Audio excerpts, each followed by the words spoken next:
wakati huu. Tunaangalia mambo mengi ambayo yanatokea katika ulimwengu wa sasa, na tukirudi kwenye Biblia tutapata kwamba mambo hayo ambayo yanaweza kuendelea wakati huu ni mambo ambayo tuliweza kufunzwa katika Biblia. Je, swali ambalo niko nalo kwetu sisi wote siku ya leo ni kwamba, je, tunajijua? Do we really know ourselves? Tunajijua. Je, tunajijua sisi ni kina nani na kwamba tunafanya nini kwa wakati huu? Tusiwe watu ambao tunakuja tu kanisani kwa sababu ya desturi ama kwa sababu familia yenu imekuwa ikienda kanisa kila kukicha. Inapaswa ujiulize kwamba wakati huu wewe ni nani, unafanya nini na unatarajia nini katika maisha yako. Inaweza kuwa tumepotea njia. Inaweza kuwa Shetani ameweza kuteka nyara mawazo yetu ili tusijue kile ambacho kinaendelea, kwa sababu kulingana na mafundisho ya Biblia, hiyo ndiyo kazi yake, aweze kutuzubaisha ama kutufanya tuweze kusahau yale Mungu anatuambia kupitia kwa manabii zake, kupitia kwa neno lake takatifu. Hili muda unapoenda tukutwe tukiwa hatuko tayari. Biblia inatuambia katika kitabu cha Wathesalonike wa kwanza, naomba tuweze kusoma Wathesalonike wa kwanza 5 tukianzia mstari wa kwanza. Msomaji wa Kiswahili tafadhali. Wathesalonike wa kwanza 5 mstari wa kwanza. Nasema aje? Nasema hivi: lakini ndugu, kwa habari ya nyakati na majira hamna haja niwaandikie. Pili, maana nyinyi wenyewe mnajua yakini ya kuwa siku ya Bwana yaja kama vile. Simama pale. Barua hiyo ambayo Paulo alikuwa anawaandikia Wathesalonike, aliwaambia kwamba hamna haja niwaandikie haya, kwa sababu siku ya Bwana, kile ambacho tunangojea ama kile ambacho tunajiandaa kwayo katika safari hii ambayo tuko nayo hapa duniani, ni siku ya Bwana, ili tuweze kumwona Bwana wetu Yesu ambaye alituahidi kwamba atatuandalia makao kisha arejee kutuchukua. Hiyo siku ni siku ambayo tunatarajia na tunajiandaa kila kukicha. Je, sisi kama Wakristo wa nyakati hizi, je, tumesahau hiyo ama bado tuko kwenye laini? Inafaa tujue kwamba kila wakati tuko kwenye maandalizi, ili kwamba hiyo siku isije katupata kama hatuko tayari. Tumeangalia katika historia, tumeangalia katika nyakati za kina Nuhu, tumeangalia katika nyakati za Yona, tumeangalia katika historia nyingi za Biblia. Neno hili la Mungu huwa linachukuliwa kuwa ni la mzaha, kwa sababu huenda kile ambacho tuliambiwa kitambo hakijatimia. Lakini nawaambia siku ya leo kwamba neno la Mungu li hai na ahadi yake litatimika. Huenda isitimie katika wakati huu wetu, lakini siku moja kulingana na ahadi yake lazima itatimika. Je, sisi tumejiandaa kwa namna gani? Najua kuna shida nyingi ambazo tunapitia katika maisha, lakini tusipoteze mwelekeo. Kuna mambo mengi ambayo tumekuwa tukiona kwamba kanisani labda kuna ulemavu ama fedha ni shida. Tusiweze kuangalia kwamba hiyo ni kitu ama hiyo ni jambo ambalo ni kusudio letu tukiwa katika kanisani, ili kwamba tusichoke tukisema kwamba tukifika kanisani tutaitishwa pesa fulani, tutaambiwa kitu fulani, mpaka mioyo yetu inachoka na tunakosa kukua na ile hali ya kutumikia neno la Mungu. tungependa kujikumbusha siku ya leo kwamba tunapokuwa katika safari hii tunafaa kujikaza, tukijua kwamba taji letu ni taji ambalo liko na ni Yesu mwenyewe atatupatia taji hilo tukisha kuwa tumemaliza kazi yake ambayo ametupa. Endelea. Mstari wa 2. Maana nyinyi wenyewe mnajua yakini ya kuwa siku ya Bwana yaja kama vile mwizi ajavyo usiku. Siku ya Bwana inakuja kama vile mwizi ajavyo usiku. Lakini sisi tulio kanisani, sisi wa Adventista, tunafundishwa roho ya unabii. Mambo haya hayapaswi kutupata kama mwizi, kama vile dunia watakavyopatikana kama mwizi. Sisi tunajua, sisi tuko kwenye mwangaza. We have the light. We have the teachings of the prophets. We have the health reforms. We have family life. We have stewardship. Ningependa kutuhimiza ama tungependa kujihimiza wakati huu kwamba turudi katika asili yetu kama Waadventista. Na ningependa kuwasihi viongozi wetu kwamba tuweze kufundisha neno hili la Mungu lijae katika mioyo ya washiriki, ili kwamba neno hilo litakapojaa katika mioyo yao itakuwa rahisi kutolea Mungu. We need to spend a lot of time in preaching the word, ili kwamba neno hilo litakapojaa ndani ya mioyo yetu itakuwa rahisi kumtolea. Tukisema kwamba tuchangie mtu fulani ambaye labda amefiwa, utakuwa unatoa kwa sababu unajua kwamba unatoa kwa sababu ya baraka ambayo uko nayo. Hautakuwa unatoa kwa sababu ya kulazimishwa. Turudi katika asili yetu kama Waadventista, kwa sababu tusiporudi katika hali hiyo hatuwezi kuwa tayari kwa the final crisis. Tunajua kwamba shetani ana nafasi ndogo ya kuweza kuchukua ulimwengu vile anavyotaka.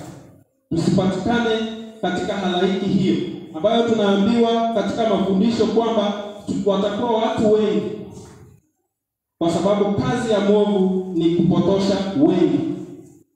Tutoke katika ulimwengu. Tukiangalia zile zinaitwa trends katika ulimwengu wa sasa, ni kwamba watu wanapenda maisha ya kujilaza tu, maisha ya kujifurahisha wenyewe. Msomaji, nataka uende katika kitabu cha Timotheo wa pili 3 mstari wa 1 hadi 5. Biblia inatuambia kwamba tuko katika nyakati za hatari zinakuja, ambapo watu, msomaji, nasema maana watu watakuwa wenye kujipenda wenyewe. Watu watakuwa wenye kujipenda wenyewe, wenye kupenda fedha, wenye kujisifu, wenye kiburi, wenye kutukana, wasiotii wazazi wao, wasio na shukrani, wasio safi.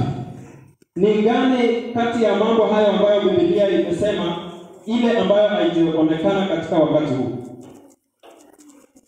Wakati huu watu wanapenda fedha, watu hawapendi ile watu wanajipenda wenyewe. Watoto wengi ama sisi watu wengi hawatii wazazi wao. Na ndio fundisho ambayo Biblia inatufundisha kwamba watiini wazazi wenu, kwa sababu Mungu alikuwa anajua kwamba mwelekezi ambaye hapo duniani anasema neno lake ni mzazi.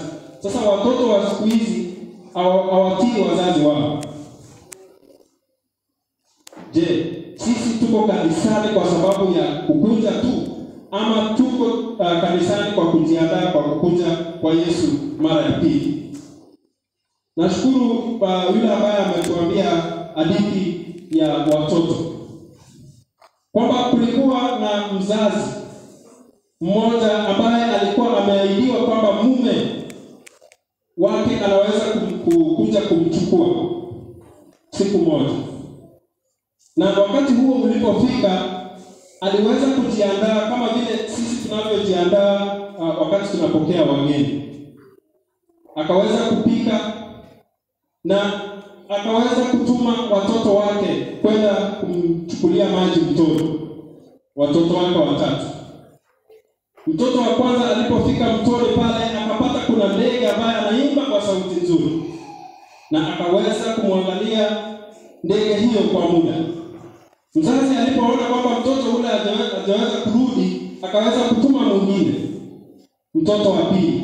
Pia naye kufika pale, akaenda akaonyesha ule ndege ambaye anaimba kwa sauti nzuri, akaweza kumsikiza pia.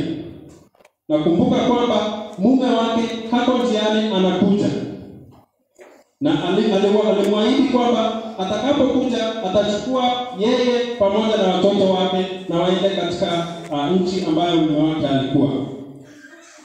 Mtoto wa tatu pia alipotumwa, akaenda akapata ile ndege ambaye alikuwa anaimba kwa sauti nzuri, akaweza kumwangalia. Mwishowe mama akaweza kwenda mwenyewe aende aangalie watoto wake. Ni nini hiyo ambayo imefanya wasiweze kurejea nyumbani kwa muda? Na muda ulikuwa unaenda, baba yao alikuwa anakuja kuwachukua. Lakini mama naye kufika pale, akaonyeshwa na wale watoto ule ndege ambaye alikuwa anaimba vizuri kwa sauti nzuri, na akaweza kubaki pale akitazama. Mume alipokuja nyumbani, hakupata mtoto, hakupata watoto, hakupata mama mwenyewe, na akaweza kurejea bila mtu yeyote. Sisi pia katika maisha yetu ya Ukristo, Yesu aliweza kutuahidi kwamba ataenda kutuandalia makao na atarejea na atakuja kutuchukua. Shetani anaweza kuweka sauti nzuri kwa njia ya wimbo, kwa njia ya kupenda fedha, kwa njia ya anasa za dunia hii, kwa njia ya kupenda siasa, kwa njia ya kupenda mambo yote ya ulimwengu huu. Na Yesu atarejea. Na akirejea atatukuta pamoja na ile jambo ambalo alitupatia, kwamba neno la Mungu ni taa ya miguu yetu, na neno la Mungu ni neno ambalo alitupa ili tuweze kuegemea, kwa sababu tusipokuwa katika neno hilo, mwovu ataweza kutuangamiza. We must have the word of God always. Yesu alipojaribiwa na shetani, Yesu alimwambia it is written. Ni neno hai la Mungu pekee ambalo litaweza kushinda mwovu kila wakati. Tunapokuwa nyumbani, tunapokuwa na matatizo yoyote ile, tuweze kujua kwamba Mungu pekee ndiye ataweza kutupumzisha kupitia kwa shida hizo zote. Kitabu cha Mathayo 11 mstari wa 28. Nasema hivi: Njooni kwangu nyinyi nyote msumbukao, njooni kwangu nyinyi nyote msumbukao na wenye kulemewa na mizigo, nami nitawapumzisha. Huyo ni Yesu ambaye anazungumza pale, kwamba hakuna shida yeyote ile ambaye yeye hajui.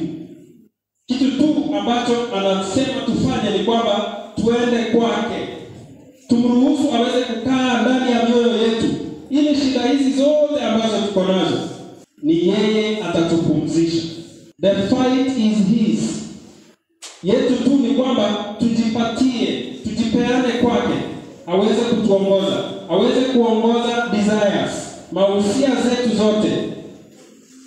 Ukiangalia katika kanisa letu la Kiadventista, kuna mambo mengi ambayo inafanyika. Juzi kulikuwa na kanisa fulani pale Nakuru, ambapo watu waliweza kupigana kwa sababu ya uongozi. Ukiangalia mambo mengi ambayo yanafanyika katika kanisa letu, unajiuliza zile values ambayo tunasimamia kama Kiadventista haiwezi ikaruhusu mambo kama hayo ifanyike. Je, ni kwa nini inafanyika? Ni kwa sababu tumesahau kwamba Yesu anafaa kuonekana ndani yetu. ili kwamba our passions kama binadamu ziweze kukaa chini na Yesu aweze kuonekana. Because if you have Jesus in your heart, you will not fight with your fellow Christian. You will not fight because of leadership. Hauwezi ukapigana kwa sababu ya pesa kanisani. Kama unaye Yesu ambaye ni Yesu wa Biblia, Yesu ambaye anaweza kufa kwa ajili ya dhambi zetu. So, our wake up call today, tuweze kupokea Yesu na tuweze kusoma Biblia na turudi katika ile njia yetu ama njia ambayo inatupasa sisi kama Waadventista. We are the light bearers. Sisi tunabeba mwanga wa ulimwengu. Tusiweze kuruhusu mwanga huo uweze kukaa chini ya meza. Tuweze kuruhusu mwanga huo uangaze ulimwenguni, na Yesu ataweza kurejea. Katika kitabu cha Ecclesiastes, Mhubiri 12 mstari wa 13, wimbo ambao tulikuwa tunaimba imetuambia kwamba tujenge juu ya mwamba. Tujenge juu ya mwamba. Mwamba huyu ni Yesu. Tunafaa kujenga maisha yetu ya kifedha, maisha yetu ya kiroho, maisha yetu ya familia, maisha yetu ya watoto, maisha yetu ya hali zote za dunia hii, tuweze kujenga kwa Yesu kama msingi thabiti ambaye atatuelekeza. Kuna shida nyingi. Kuna shida nyingi ambazo ziko katika dunia hii, lakini tukiwa na Yesu ataweza kutuwezesha mambo haya yote. Mhubiri anasema hivi, kwa hii ndiyo jumla ya maneno, yote yamekwisha sikiwa, mche Mungu, nawe uzishike amri zake, maana jumla ndiyo impasayo mtu. Kwa sababu hiyo ndiyo inatupasa. Yote yamekwisha sema. Kile ambacho kimebaki sasa ni kumcha Mungu. Let us fear God and let us make the world to fear God. The world that we live in and the entire world. Kanisa letu ni mwanga ambalo limewekwa kwenye mlima ili kuweza kuangazia ulimwengu. Lakini kile ambacho tunafanya sisi binafsi wenyewe kwa wenyewe litaonyesha kama tuko na hiyo mwanga ama hatuna. Kitabu hicho kimetuambia kwamba yote yamekwisha sema. Tuweze kumcha Mungu kwa sababu hiyo ndio the only duty ambayo imeweza kubaki. Nataka kwaya yetu iweze kuja mbele kwa wimbo. Endelea kukuja. Tuweze kutafakari kama kanisa la Omora kwamba tumefanya nini ama tunafanya nini ili kuwezesha kurejea kwa Yesu kwa haraka. Tunafanya nini kama kanisa? Unafanya nini kama mtu binafsi? Wakati wanapoenda kuimba, tafakari na tuweze kuinuka kama kanisa na tuweze kufanya nini kuangaza neno hili tunapongojea marejeo ya Yesu mara ya pili. Tuombe. Mtakatifu Mungu uishie mahali pa juu mbinguni. Ni asante Mungu kwa sababu umeweza kuzungumza ndani ya mioyo yetu. Ni asante kwa sababu ya mwana wako Yesu ambaye aliweza kufa kwa ajili ya dhambi zetu. Mungu, tazama wakati huu tunakuja mbele zako tukiwa na shida mbalimbali. Unatujua zaidi ya vile tunavyojijua. Tunaomba kwamba uweze kukaa ndani ya mioyo yetu ili kwamba tunapopitia yale ambayo tunapitia katika ulimwengu huu wenye shida, tusiweze kupoteza matumaini, tusiweze kupoteza nia, na tusiweze kupoteza mwelekeo ambao unatuelekeza kila wakati. Tunaomba kama kanisa hili la Omora kwamba washiriki wote wamekuja kanisani wakikulilia, wakiwa na shida mbalimbali. Wengine wako na shida za kifedha, shida za karo, shida ya vyakula na vinginevyo. Tunaomba Mungu kwamba uweze kuturehemu na uweze kutupatia kulingana na mapenzi yako. Zaidi ya yote Mungu, naombea wasimamizi wa kanisa hili ili waweze kuelekeza kanisa lako katika njia ambayo inakupendeza. Hata kwaya ambayo imeweza kukusifu na linaendelea kukusifu kwa njia ya nyimbo, nawaombea Mungu ili jina lako liweze kutukuzwa kupitia kwao. Wako na changamoto mbalimbali, naombea Mungu ili changamoto hizo isikuwe kikwazo katika kazi yako. Watoto ambao wako miongoni mwetu pia, pamoja na vijana wote, tunakuja mbele zako ili tunapoondoka katika mwisho wa sabato ya leo tusiweze kubaki vile tulivyokuja, lakini mioyo yetu iweze kubadilika tunapokungojea marejeo yako mara ya pili. Utuongoze na tuhifadhi sasa na hata milele, maana nimeomba katika Kristo uliye Mwokozi wetu.